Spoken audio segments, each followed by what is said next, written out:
2025-yil o'zbek sporti uchun g'oyat yuqori natijalarga boy bo'ldi. Muzaffar sportchilarimiz yil davomida o'tgan turli kompleks musobaqalar, nufuzli xalqaro musobaqalarda muvaffaqiyatli ishtirok etib, qator tarixiy natijalarni qayd etishdi. Keling, ularni birgalikda yod olamiz. 7-14 fevral kunlari Xitoyning Harbin shahri 9-qishki Osiyo o'yinlariga mezbonlik qildi. Unda ishtirok etgan O'zbekiston delegatsiyasi 24 yillik tanaffusdan keyin mazkur kompleks musobaqada oltin medalga sazovor bo'ldi. Figurali uchish bo'yicha juftlik dasturida qatnashgan Yekaterina Genish hamda Dmitriy Chegeryov mamlakatimizga oltin medalni taqdim etishdi. Toshkent shahri 28 fevral 2-mart kunlari dzyudo bo'yicha katta dubulg'a turniriga mezbonlik qildi. 30 ga yaqin mamlakatdan 250 nafar sportchi ishtirok etgan musobaqada O'zbekiston terma jamoasi bitta oltin, 3 ta kumush va 8 ta bronza medallarni qo'lga kiritib, mazkur tasnifdagi turnirlarda jamg'arilgan medallar soni bo'yicha eng yaxshi natijasini yangiladi. 28 fevral 6-mart kunlari Bangkokda xokkey bo'yicha U18 yosh toifasidagi jahon chempionatining 3-divizion B guruhidan o'rin olgan bellashuvlar bo'lib o'tdi. Unda ilk bor qatnashgan O'zbekiston yoshlar terma jamoasi birinchi o'rinni qo'lga kiritib, kelasi yil A guruhida ishtirok etish huquqini qo'lga kiritdi.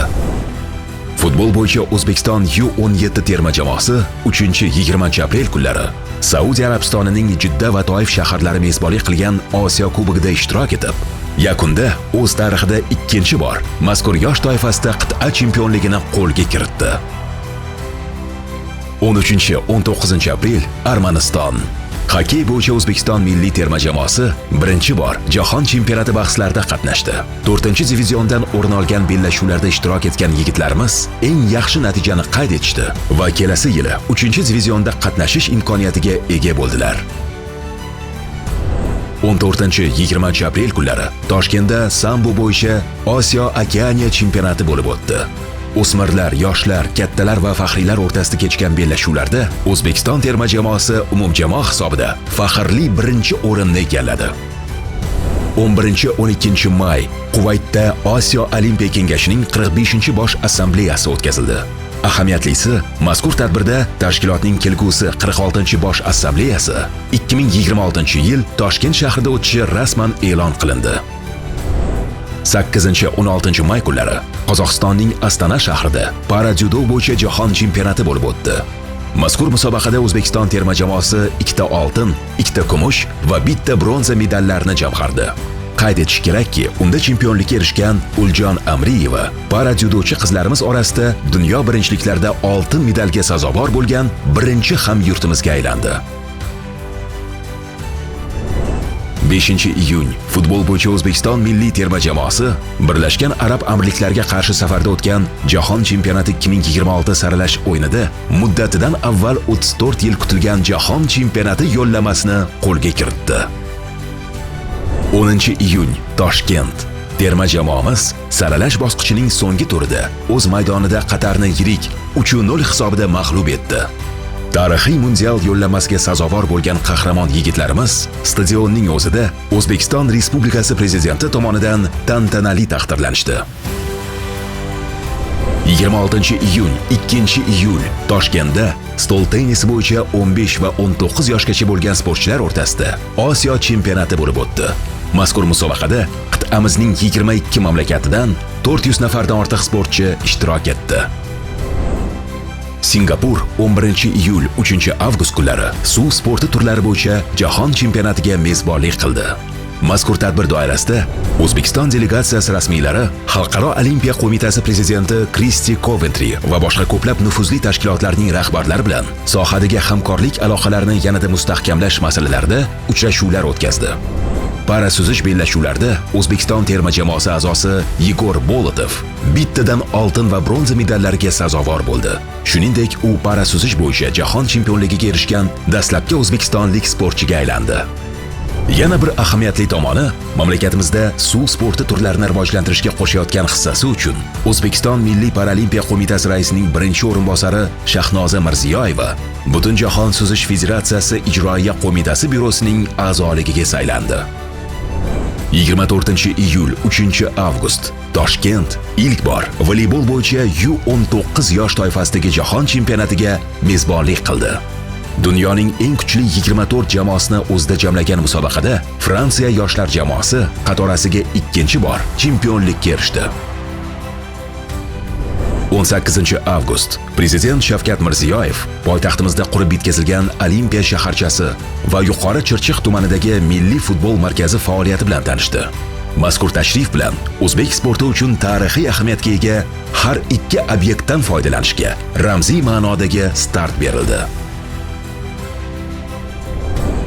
20-24 avgust kunlari Italiyaning Milan shahri baydarka va kanoida eshkak eshish bo'yicha jahon chempionatiga mezbonlik qildi.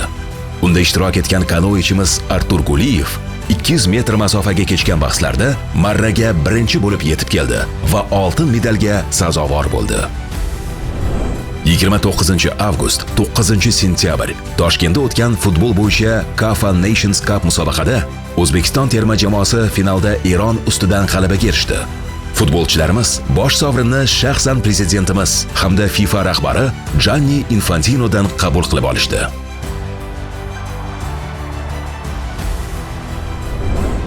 To'rtinchi 14 sentyabr Angliyaning Liverpool shahrida World Boxing tasnifidagi dastlabki jahon chempionati o'tkazildi. Unda ishtirok etgan O'zbekiston terma jamoasi 6 ta oltin, 2 ta kumush va 3 ta bronza medallarga sazovor bo'ldi. Yigitlarimiz umumjamoa hisobida birinchi o'rinni egallashdi. Shuningdek, bu jahon chempionati hamyurtlarimiz eng ko'p oltin medal qo'lga kiritgan tarixiy musobaqaga aylandi. Sport kurashlari bo'yicha O'zbekiston terma jamoasi 13-21 sentyabr kunlari Xorvatiyaning Zagreb shahrida o'tgan jahon chempionatida bitta oltin, bitta kumush va 3 ta bronza medallarga sazovor bo'ldi. Ayjan Xalmaxanov Yunon-Rum kurashi bahslarida terma jamoamiz uchun dunyo birinchiliklarida so'nggi 24 yil ichidagi dastlabki oltin medalni keltirdi. Para yengil atletika bo'yicha joriy yilgi jahon chempionati 24 sentyabr 6 oktyabr kunlari Hindistonning New Delhi shahrida tashkil etildi. Mazkur musobaqada O'zbekiston terma jamoasi 5 ta oltin, 5 ta kumush va 2 ta bronza medallarni jamg'arishga muvaffaq bo'ldi. 28 sentyabr 8 oktyabr Ozarbayjonning 7 ta shahrida 3-MDH o'yinlari tashkil etildi. Unda qatnashgan O'zbekiston delegatsiyasi 25 ta oltin, 33 ta kumush va 61 ta bronza, jami 119 ta medal jamg'arib, umumjamoa hisobida 4-o'rinni egalladi. 2-11 oktyabr kunlari Norvegiyaning Fjorde shahrida og'ir atletika bo'yicha jahon chempionati o'tkazildi. Musobaqaning 110 kg vazn toifasidagi bellashuvlar ikki o'zbek o'g'loni Akbar Jo'rayev hamda Ruslan Nuriddinovning ajoyib chiqishlari ostida kechdi. Yakunda Akbar mutlaq chempionlik bilan 3 karra jahon chempionligini qo'lga kiritgan bo'lsa, Nuriddinov bronza medaliga sazovor bo'ldi. 5-19 oktyabr Misr poytaxti Qohira shahrida para powerlifting bo'yicha o'smirlar, yoshlar va kattalar o'rtasidagi jahon chempionati bo'lib o'tdi. Qiziqarli bellashuvlarning barcha yo'nalishlarida hamyurtlarimiz 28 ta oltin, 20 ta kumush va 12 ta bronza medallarni jamg'arishga erishdilar. Ahamiyatlisi, o'smirlar va yoshlar jamoalarimiz umumjamoa hisobida birinchi o'rinni egallashdi. 22-31 oktyabr Bahrayn 3-Osiyo yoshlar o'yinlariga mezbonlik qildi. Qit'amiz sportining bo'lajak yulduzlari ishtirokida kechgan bahslarda O'zbekiston delegatsiyasi 37 ta oltin, 16 ta kumush va 28 ta bronza medallarni jamg'arib, umumjamoa hisobida faxrli 2-o'rinni egalladi. Mazkur musobaqa doirasida o'zbek sporti uchun yana bir ahamiyatli voqelik bo'lib o'tdi.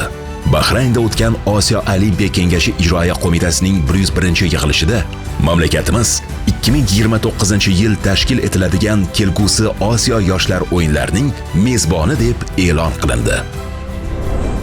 24-30 oktyabr kunlari Taekwondo VT bo'yicha navbatdagi jahon chempionati Xitoyning Usi shahrida tashkil etildi. O'zbekiston terma jamoasi unda bittadan oltin, kumush va bronza medallarga sazovor bo'ldi. Najmiddin Qosimxojiyev 10 yillik tanaffusdan keyin erkaklar o'rtasidagi bahslarda jahon chempionligiga erishgan o'zbekistonlik ikkinchi taekvondochiga aylandi. 31 oktyabr 27 noyabr Hindistonning Goa shahrida shaxmat bo'yicha FIDE tasnifidagi jahon kubogi o'tkazildi. Har 2 yilda bir tashkil etiladigan mazkur musobaqada 19 yoshli Javohir Sindarov barcha raqiblarini mag'lubiyatga uchratib, bosh sovrinni qo'lga kiritdi. Ushbu g'alaba bilan Javohir Jahon Kubogida g'alaba qozongan eng yosh shaxmatchiga aylandi. 7-21 noyabr kunlari Saudiya Arabistonining Ar-Riyod shahri 6-Islom birdamligi o'yinlarini qabul qildi. 57 mamlakat jamoalari qatnashgan bellashuvlarda O'zbekiston delegatsiyasi 29 ta oltin, 35 ta kumush va 32 ta bronza medallar bilan umumjamoa hisobida faxrli 2-o'rinni egalladi. 24 noyabr, 3-dekabr Toshkentda davlatimiz rahbari tashabbuslari bilan tashkil etilgan yangi O'zbekiston Olimpiya cho'qqilari musobaqalarining 3-bosqichi Prezident Olimpiadasi bahslari bo'lib o'tdi. 10 ta olimpiya sport turini qamrab olgan sport o'yinlarining tantanali ochilish marosimida yurtboshimiz shaxsan ishtirok etdilar. 3000 nafarga yaqin saralash bosqichlari g'oliblari, shuningdek Olimpiya va Paralimpiya sport turlariga tayyorlash markazlari tarbiyalanuvchilarini jamlagan bellashuvlarda Toshkent shahri jamoasi faxrli 1-o'rinni egalladi. 27-30 noyabr kunlari Misr poytaxti Qohira shahrida karate VKF bo'yicha jahon chempionati o'tkazildi. Unda O'zbekiston terma jamoasi bitta oltin va bitta bronza medallarga ega chiqdi. Oltin medalga sazovor bo'lgan Gulshanoy Alimardonova o'zbekistonlik karatechi qizlar orasida jahon chempionligini qo'lga kiritgan birinchi sportchiga aylandi. 7-14 dekabr Birlashgan Arab Amirliklarining Dubay shahri yoshlar o'rtasidagi Para Osiyo o'yinlariga mezbonlik qildi. Mazkur musobaqada O'zbekiston delegatsiyasi munosib ishtirok etib, 125 ta oltin, 77 ta kumush, 52 ta bronza medallarni jamg'arishga erishdi va umumjamoa hisobida faxrli 1-o'rinni qo'lga kiritdi. Mazkur musobaqa doirasida O'zbekiston Respublikasi Prezidenti huzuridagi Ijtimoiy himoya milliy agentligi direktorining 1-o'rinbosari, O'zbekiston Milliy Paralimpiya qo'mitasi raisining 1-o'rinbosari Shahnoza Mirziyoyeva tenglik, inklyuziya hamda nogironligi bo'lgan shaxslar huquqlarini himoya qilish, ular o'rtasida parasportni targ'ib qilish yo'lidagi xizmatlari uchun Osiyo Paralimpiya qo'mitasining Osiyo ordeni bilan taqdirlandi. 9-12 dekabr Toshkentda Xalqaro avtomobil federatsiyasining bosh assambleyasi hamda FIA Awards taqdirlash marosimi tashkil etildi. Markaziy Osiyo mintaqasida ilk bor o'tkazilgan ushbu tadbirlarda jahon avtosport olamining eng taniqli vakillari, jahon tan olgan poygachilar va ularning jamoalari ishtirok etishdi. Yangi yildan umidlar katta. Zero 2026-yil o'zbekistonlik sportchilarni Milan Cortina 2026 qishki Olimpiya o'yinlari, futbol bo'yicha jahon chempionati, Aichi Nagoya 2026 yozgi Osiyo o'yinlari va boshqa ko'plab muhim va mas'uliyatli musobaqalar kutib turibdi. Ishonamizki, hamyurtlarimiz mazkur startlarda ham muvaffaqiyatli qatnashib, hurmatli prezidentimiz va millionlab vatandoshlarimizning ishonchini oqlashadi.